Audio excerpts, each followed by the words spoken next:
कोल्हापूर जिल्ह्यातील 7 बंधारे पाण्याखाली गेले आहेत। राजाराम बंधाऱ्यासह सांगशी, रुई आणि इचलकरंजी आणि यवलूज हे 7 बंधारे पाण्याखाली गेले आहेत। भोगवती, पंचगंगा आणि कुंभी नदीकाठावरील गावांना सतर्कतेचा इशारा देण्यात आलाय।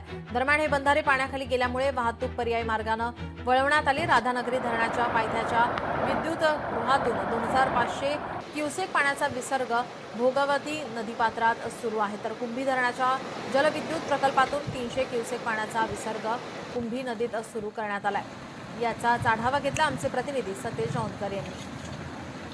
कोल्हापूर जिल्ह्याला आज ग्रीन अलर्ट आहे, तो भारतीय हवामान खात्याने दिलेला आहे। त्यामध्येच पाहिलं तर गेल्या 24 तासामध्ये कोल्हापूर शहराबरोबरच ग्रामीण भागामध्ये पावसाची रिपरिप आपल्याला पाहायला मिळते। त्यामुळे 6 बंधारे आहेत ते पाण्याखाली गेलेले आहेत। सध्या आपण आहोत राजाराम बंधारा या ठिकाणचे आपण दृश्य पाहतोय।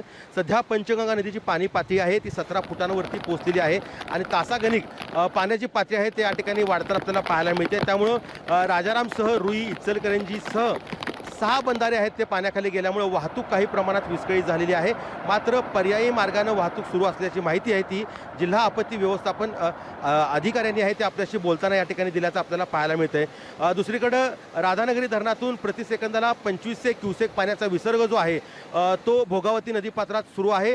तर दुसरीकडे पाहिलं तर कुंभी धरणातून आहे तो 300 क्युसेक पाण्याचा विसर्ग आहे तो देखील या ठिकाणी होताना पाहायला मिळतोय। त्यामुळे एकूणच जर पाहिलं तर सध्या पंचगंगा, भोगावती, कुंभी या नद्यांच्या पाणी पातळीत वाढ होत असल्याने सतर्कतेचा इशारा जो आहे तो जिल्हा प्रशासनाने दिलेला आहे।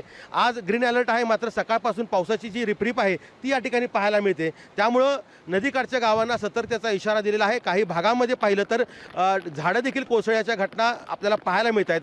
मात्र स्थानिक प्रशासनाने ही झाडं बाजूला करून पुन्हा एकदा वाहतूक आहे ती सुरळीत केल्याचं देखील आपल्याला सांगण्यात आलं आहे। त्यामुळे नागरिकांनी सतर्क राहण्याच्या सूचना ज्या आहेत त्या जिल्हा प्रशासनाच्या वतीने देण्यात आल्या आहेत। सतेज औंधकर, लोकशाही मराठी, कोल्हापूर। लोकशाही मराठी ऐका, पहा, जागरूक रहा।